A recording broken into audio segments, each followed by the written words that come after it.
Assalamualaikum warahmatullahi wabarakatuh. Wadia balad dongeng Ki Agus Jago di mana wae ayana. Alhamdulillah wa syukru ala ni'amillah. Kalawan diwuwuh ku qabul anu maha agung, dibarengan ku pangijabah anu maha kawasa, diiring ku kadeudeuh kanyaah Gusti anu maha suci. Urang ayeuna dugi kadangat ayeuna masih keneh tiasa ditepang dangukeun deui dina acara anu matuh kamemet urang sadayana, nyatana dina pagelaran dongeng Sunda jejer carita Muja ka Siluman.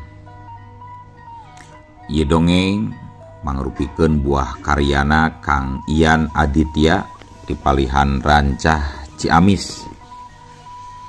Kangge Kang Ian ngahaturkeun rewu nuhun laksaketik kabingahan. Rehna parantos ngintunkeun naskah sakaligus ngawidian mamang kangge medar ieu dongeng dina channel Dongeng Ki Agus Jago ieu.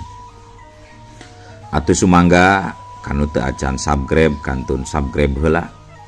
Ngarah langkung pogot sareng langkung sumanget deui ka si mamangna dina enggoning medar ieu dongengna. Ing hilap di like di komennya nu saseueur-seueurna.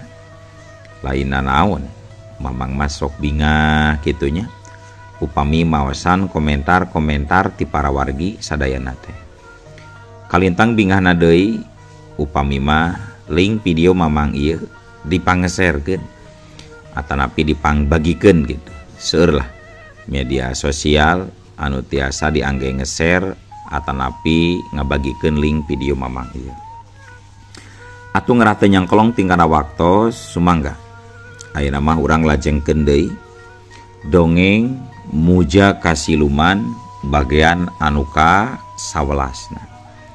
Kumaha salajengna sort si kopina, betot simbutna, pagan heula tali kolorna, bisi morosot, merezel, morozol, uzel-uzelan di tengah jalan. Tumpak dung dung tas.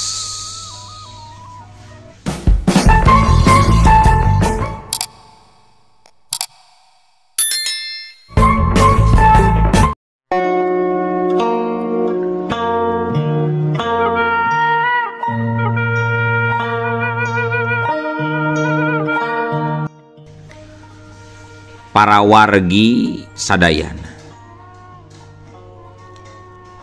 kajadian cilakana mobil bus milikna Jang Ardan tangtuna nimbulkeun perhatian ti media jeung pihak KNKT, Komite Nasional Keselamatan Transportasi, anu boga kawajiban pikeun mariksa karena kalayakan jeung keamanan para panumpang. Kaasup polisi anu mariksa di tempat kejadian perkara. Sedengkeun sang sopir jadi salah seorang pihak anu paling loba ditanya ngeunaan kaayaan mobil samemeh kejadian kacelakaan. Harita polisi meunang katerangan yen mobil teh nyatana remna blong. Kalayan teu talangke deui, setiap bagian komponen mobil langsung ditalungtik tali tipisan. Tapi anehna, waktu keluar hasil pemeriksaan, geuning kaayaan rem mobil teh teu saperti anu dicaritakeun ku supir tadi. Kaayaan rem normal pisan, bubuhan atuh kapan mobil nage wareuteuh keneh. Jadi leutik kamungkinan mun aya kajadian rem blong teh. Kajadian ieu tangtu jadi ngabingungkeun pihak-pihak anu bersangkutan. Tapi salian ti eta aya carita anu mistis anu kadang-kadang teu asup logika, nyaeta ngeunaan panumpang misterius anu diukna kursi anu nomor 28 teh. Ayana carita eta terus nyebar jadi bahan catur kacapangan balarea di kalangan para supir jeung liputan media-media. Sedangkan pikeun Jang Ardan sanggeus ngadengi aya desas-desus ngeunaan kamistisan saurang panumpang. Manehna buru-buru nyanggah ku alesan yen supir jeung kenek pasti kayanana keur kacapean. Nu saterusna sangkan sagalana leuwih rapi teu poho. Jang Ardan ngaluarkeun santunan ka para panumpang, utamana ka kulawarga si Dani, kaasup ka sang sopir. Diupayakeun sangkan teu dikurung di pangberokan. Pating kecawisna harewas bojong ngeunaan panumpang nomor 28. Akhirna nepi oge Kajang Gani anu salila ieu geus ngambe galagat aneh di perusahaan Jang Ardan. Tapi najan kitu Jang Gani ngan ukur bisa waspada kusabab eueuh kawenangan ari kudu ilu campur mah. Gancangna carita saminggu tisaprak kacilakaan di tol Cipularang. Jang Gani ditelepon ku Neng Lira. Halo, assalamualaikum. Gani, iya Cece Lira di Bandung kan? Cek Neng Lira ka Jang Gani anu aya di pagaweanana. Waalaikumsalam. Oh, muhun ce, bade aya pikeun naon manawi ce? Iya Gan, maneh dipindahkeun gawe ku akang maneh ka dieu di bagian kontrol di terminal. Kumaha? Daek teu Gan? Nyamangga tuh ce. Abdi mah di mana wae ditempatkeunana, siap-siap wae. Naka mana kitu anu biasa damelna ce? Ih, kapan anu biasa bagian kontrol teh? Saminggu ka tukang cilaka di Cipularang nepi ka maotna. Emang maneh teu apal kitu Gan? Innalillahi wa inna ilaihi rajiun. Sajangiring bela sungkawa we ka kulawargina ce. Numawi teterang abi teh ce. Tembal Jang Gani api-api teh nya. Nya geus atuh ari kitu mah nya isuk ka dieu. Langsung we ka kantor heula tepungan akang maneh, Kang Ardan. Nya, ayo, assalamualaikum. Waalaikumsalam. Mohon, mangga, siap ce mangga. Cek Jang Gani bari nutup telepon. Gancangna carita caturkeun poe isukna kira-kira jam 7-an. Jang Gani langsung miang ninggalkeun Cikalong Kidul demi ngajugjug ka kota Bandung. Harita Jang Gani ka Bandungna ngahaja ngilu numpang na elep sangkan langsung dianterkeun ke tempat tujuan. Di perjalanan rarajeuneun Jang Gani nempuan berita anu keur viral anu aya di dunia maya. Aya ku kabeneran Jang Gani manggihan berita ngeunaan tiwasna 2 urang preman ti Cimindi, nyatana si Kohar jeung si Bakar. Tarang Jang Gani semu kerung. Dumeh anu mawa berita anu nyaritakeun kajadian yen tiwasna 2 urang preman. Alatan beurangna eta tas cekcok malah kungsi tarung heula jeung saurang pamuda anu ngaran Usman bin Ardan anu asalna ti Cipaganti.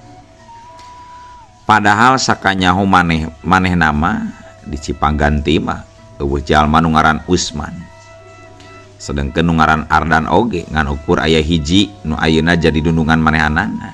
Atuh kerung Jang Gani teh. Aya deui wae nu aneh teh. Nasaha atuh sabenerna nya Juragan Ardan teh. Piraku siluman mah teu mungkin. Cek Jang Gani na jero hatena. Sabot keur kitu mobil elep anu ditumpakanana geus nepi ka hareupeun kantorna Jang Ardan di kota Bandung. Nu saterusna Jang Gani dibejaan ku supirna. Bandung, Gani. Rek turun di dieu di terminal tawa kumaha Gan? Ieu geus tepi Bandung Gan. cek supir elap anu ditumpakan ku Janggani bari ngareret ka Janggani anu katempona keur jongjon babandung kuping dongeng Ki Agus Jako. Oh di dieu we heula di kantor bos ke gampang lah ka terminal mah nuhun mangnya kade sing hati-hati di jalan amang tembal Janggani bari jerut turun sanggeus nganuhunkeun ka supir elap. Sanepina ka kantor Janggani terus nepungan Jang Ardan anu aya di rohanganana. Nepi ka rohangan Jang Ardan kasampak teh harita Jang Ardana keur melenyun udud bari nyang hareupan laptop. Ai geuning Gani kumaha sehat gan jam sabaraha ti ditu ning asa tereh jam saki geus nepi deui ka Bandung cek Jang Ardan meuni dareh deh naker narima Janggani anu karek datang. Alhamdulillah pangesto Pak kumaha samulina abi mada tadi ti jam 7 mangkat ti ditu teh Kang. Nya syukur atuh ari sehat mah sok ayeuna mah reureuh heula we nya bisi capek ke gampang ka tempat gawe mah atau bisi rek ka imah heula da aya si Cece mah di imah oge. Moal Kang abdi mah bade teras we ka terminal meungpeung siang keneh ieu teh Kang.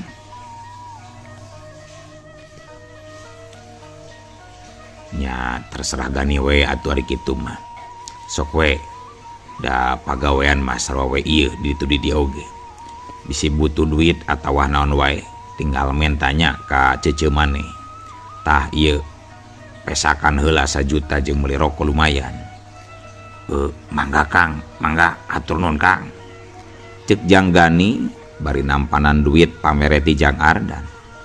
Nusa terus nama harita keneh oge. Janggani langsung indit ka terminal saja ngalakukeun pagaweanana salaku tukang kontrol panumpang. Pamiarsa sadayana anu mika meumeut kana ieu dongeng.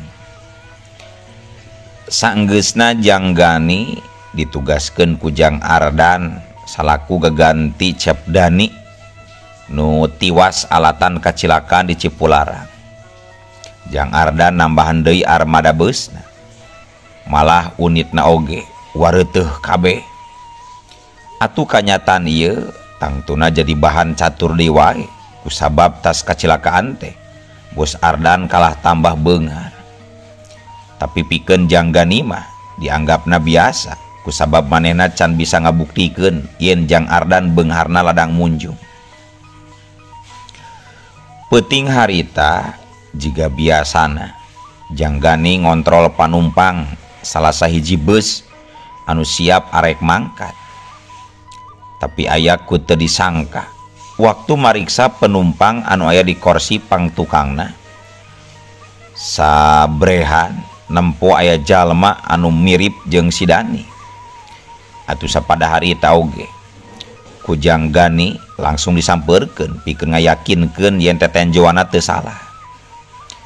Tapi barang disampeurkeun tetela jalma anu mirip Cepdani teh geus eueuh ti tempat diukna.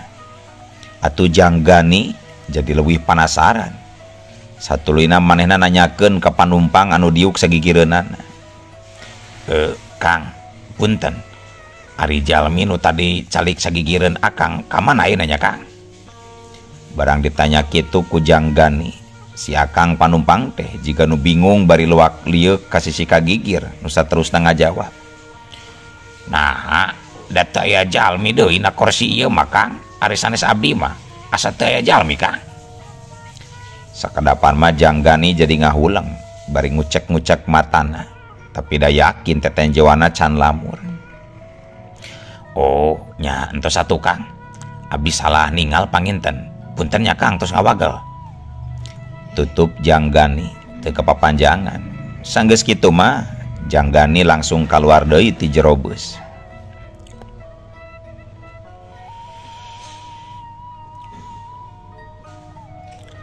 Para wargi sadayana Bulan purnama di bulan Desember, cahayana nyaangan sakumna umat manusia anu rumingkang di alam pawanangan. Lambaran-lambaran kalender tiap bulan dikebetan diganti ku bulan anyar. Teu karasa akhirna nepi ka beakna nandakeun yen taun anyar geus datang deui.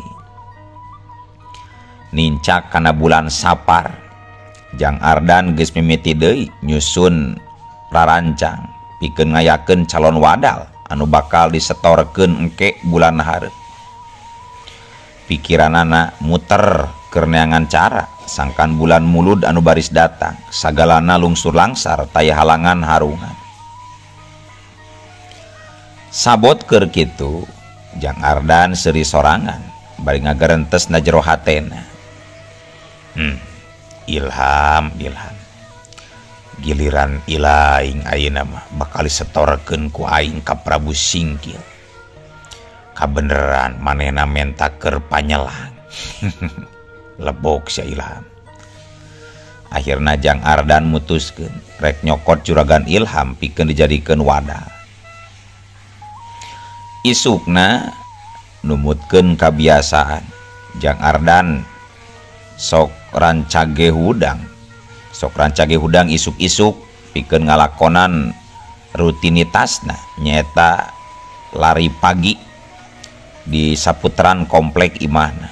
Maklum geuning ari di perumahan mewah mah fasilitasna oge meuni ngarareunah bubuhan duit nu jadi patokanana. Kabeneran isuk harita mah Neng Lira teu milu kulantaran keur teu ngarenaheun badan.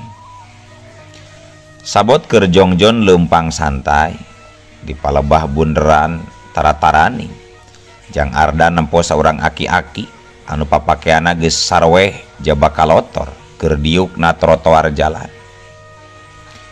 Rada aneh oge pikeun dirina, kusabab pan ari di komplek elit kitu mah sok ketat penjagaanana, boro-boro kasebutna pengemis dalah panghunina pisan oge sok dipariksa kaluar asupna ka jero komplek. Naluri kamanusiaan Jang Ardan harita langsung ngarasa watir. Kalayan tanpa karaguan si pengemis teh disampeurkeun laju ditanya,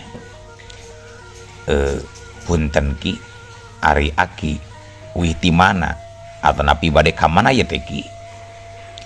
Sakadapan mah si aki teh teu langsung ngajawab, kalah ka mencrong heula ka Jang Ardan. Tapi nu saterusna mah nembalan. Nu mata agi teh keur bingung ieu teh. Jabat teu boga jang dahar-dahar aja. Malah geus 3 poe 3 beuting agi puasa. Da geuning eueuh nu mere reme-reme ajan ieu teh Jujang. Ngadengi jawaban kitu ti si aki, Jang Ardan ngarasa hatena asa perih kusabab dadak sakala ingetanana mang prung kamang sakatukang waktu diri jeung indung bapana keur katalangsara. Bari jeung semu dareuda, Jang Ardan ngomong deui ka si aki, "Deudeung teuing aki, karunya teuing. Baru teh aki teh can manggi daharnya. Ayeuna mah leuwih hade, cuang ka imah abdi we heula ki, ke gampang. Ditu mah aki hayang dahar jeung naon we oge, ku abdi dibere, sakalian bari diganti baju ki." Bener gitu Jang, mual era gitu, kira-kirana mawa aki ka imah anu gedong zigrong? Cek si aki semu ragu-ragu, dumeh asa tak percaya. Nya bener atuh ki, mainnya kuring heureuy. Ari jenengan aki saha nu salaresna ki? Ari ngaran Agi mah Wirak Kamsijan, ari asala mah ti Papandayan Garut Agi Deja. Oh nya atuh hayu gi, urang ka bumi abdi we ena mah ki. Kalayan teu loba catur deui, duanana harita ngageredig indit ngajugjug ka imah sigrongna Jang Ardan. Gancangna carita satepina ka imah si aki Wira langsung dibere dahar ku Jang Ardan. Katempona mani ponyo pisan, da maklum beteungna kacida laparna tilu poe can manggidahar. Salianti eta, bajuna oge diganti kuno alus. Sanggeus si Aki mandi heula di kamar mandi tukang. Sarengsena dibere dahar, si Aki langsung amitan ka Jang Ardan. Jang Gulandaran, ayeuna mah Aki geus wareg, jaba geus dibere baju ku Ujang. Aki mah meureun rek terus balik we. Nuhun bizannya Aki geus dibere dahar. Mudah-mudahan adu sing jadi amal kadean keur Ujang. Kajaba eta sameme Aki balik, Aki erek papadon heula. Bisi ira-ira Ujang kadesek ku Prabu Zingkil. Panggihan we Aki di Gunung Papandayan Garut. Keur sawatara waktu mah cekelela we ieu kade bisi kayaan keur genting usap we batunanya Ujang. Ceuk si Aki bari mikeun batu warna biru heran. Nah atuh ari geus ngomong kitu ngadadak les we. Si Aki wira ngadadak ngaleungit ti hareupeun Jang Ardan. Aya kana 5 menitna Jang Ardan ngahuleng ngaraga meneng. Matana teu ngicep-ngicep manco ka pelebah urut si Aki tiuk anu kiwari geus teu tapak-tapakna acan. Dina pikirna ngadadak timbul ku rewuan tanda tanya. Saha si Aki nu sabenerna? Ambe jigana aya bahan ilapat teu hade ieu mah. Duh, boa-boa aing bakal katohian ku Prabu Singkil. Peda salila ieu ngukut Neng Lira. Nasaha atunya sabenerna si Aki-Aki tadi. Moal salah, manehna pasti nyaun aing munjung ka si siluman. Kusabab nyaun ogi geuning ka Prabu Singkil. Hayang nyaho isukan marek disampeurkeun ku aing ka ditu ka Gunung Papandayan. Sabot keur kitu, lamunan Jang Ardan jadi ka betak ka gerwahkeun ku ayana Neng Lira anu nangkep ti tukang ngeunana. Sugan teh naon ujug-ujug nangkep kieu ka Akang. Kalaruas sugan teh jurig Neng. Mana oge ulah sok ngalamun teuing Kang. Aya naon kitu? Kumaha mun nu nangkepna jurig beneran Kang? Cek Neng Lira bari mageuhan rangkulanana. Sedengkeun Jang Ardan jadi mesem bari ngusapan buukna dibarung ku ngaluarkeun rayuan mautna. Nya teu naon ari jurigna geulis kawas kieu mah. Akang masuk ka ati di baturana oge Neng. Atuh dasar awewe ngaran geus dirayu kitu mah langsung we. Ya selanjutnya teh terserah Anda. Sawatara eta di pihak sejen. Poe Minggu anu geus direncanakeun Juragan Ilham indit ti imahna. Pamitan ka Bu Warni rek miang ka Pangandaran cenah. Alesanna mah aya ilikaneun tanah anu ek dijual murah. Padahal nu sabenerna manehna rek nepungan saurang dukun sakti ahli sihir, ahli pelet, ahli tenung jeung sajabana. Basa Sang Surya geus aya di luhur embun-embunan. Mobil Innova Juragan Ilham nepi oge ka kota Pangandaran. Ti alun-alun mobilna dipengkolkeun kabeh kaler mubus asup mapai parapatan. Nu saterusna sanggeus manggih jalan anu can di aspal, mobil teh asup ka pakarangan hiji imah panggung. Tepati lila sanggeusna mobil diparkirkeun. Juragan Ilham katempo turun tina mobil. Sedengkeun di hareupeun imah geus nyampak saurang lalaki kira-kira umur 50 tahunan keur nangtung make baju kaos jeung celana komprang. Bagia Kang Ilham kumaha da mangkang, cek eta lalaki jiga nu geus wauh lila ngabagiakeun Juragan Ilham. Alhamdulillah cager sayeuna mah. Kumaha ton maneh geus siap nganter akang ka si Abah Samud? Siap Tukang, nu penting mah akang geus siap sagala persyaratanana we Kang. Nya hayu atuh meungpeung beurang keneh kabeneran da geus mawa ari keur surat syarat siritna mah ieu teh ton. Sanggeus yakin kitu mah Juragan Ilham jeung Mang Tono langsung arindit ngajugjug ka hiji imah nu aya di tengah leuweung kalereun basisir laut kidul. Tetela posisi imah Bah Samud teh jauh ti pelemburan, ayana di tengah leuweung handapeun tangkal kiara nu ngaroyong. Sakitar setengah jam perjalanan, Juragan Ilham jeung Mang Tono karek nepi ka tujuan. Bari jeung asruk-asrukan norobos rembetna tatangkalan. Barang nempo kayan imah panggung Bah Samud, estu matak pikageuman. Kusabab keur harieum teh di sakuriling imah Bah Samud loba pisan tutunggul makam. Mang Tono anu jadi panganteurna langsung kakatrok kana panto bari uruk salam. Sampurasun. Sampurasun. Bah, ieu kuring Tono Bah. Rampes. Sok ka dieu ka jero.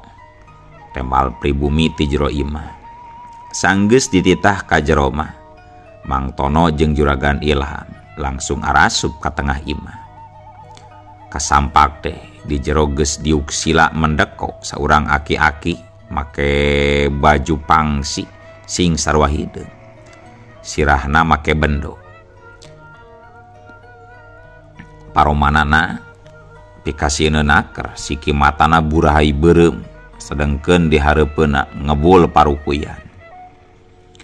Mang Tono jeung Juragan Ilham nu karek datang langsung nyolongkrong ngajak sasalaman. Nu saterusna gukgek dariuk sila hareupeun Bah Samud.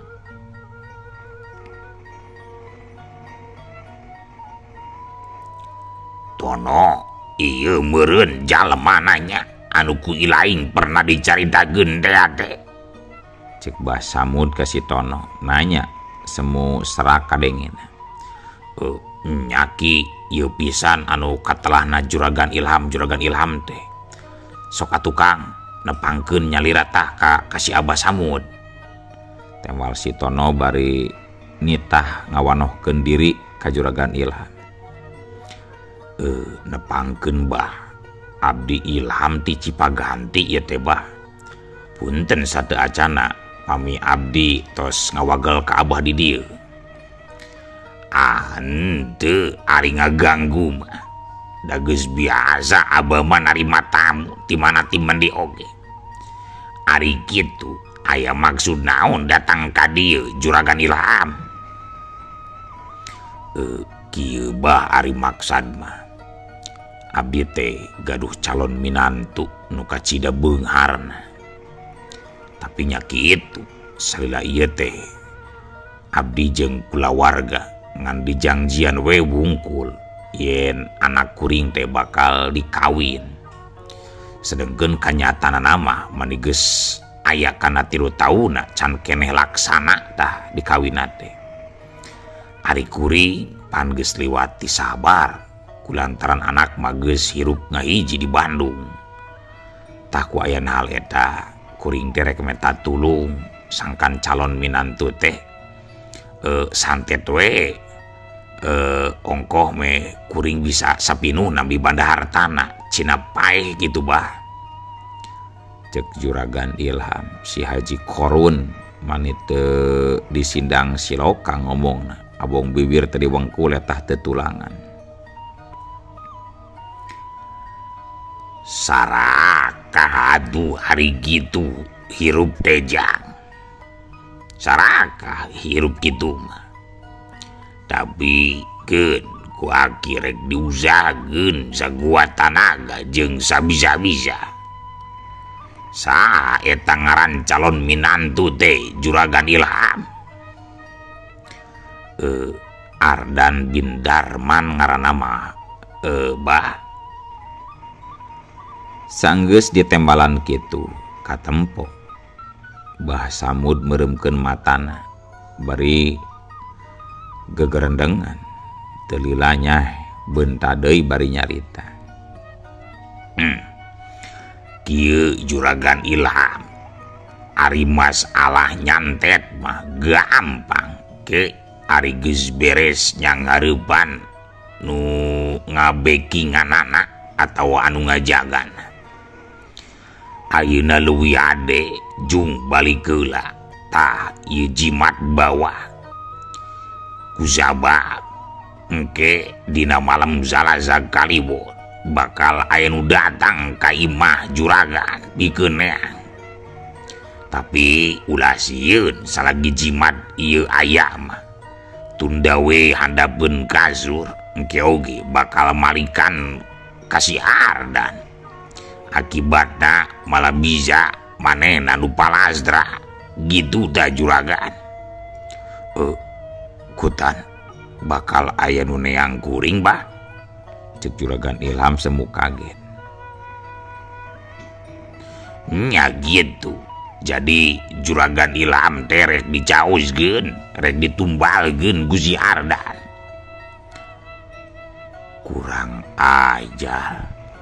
Nyatu ieu jimat kukuring dirawatan bah, cek Juragan Ilham semu kaget. Tapi karek oge Juragan Ilham mesakan jimat. Nah atuh ari ujub-ujub.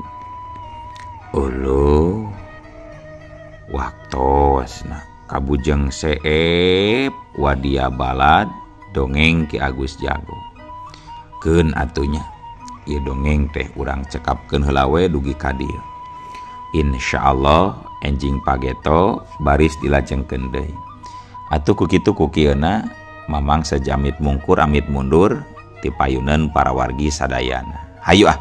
Assalamualaikum warahmatullahi wabarakatuh.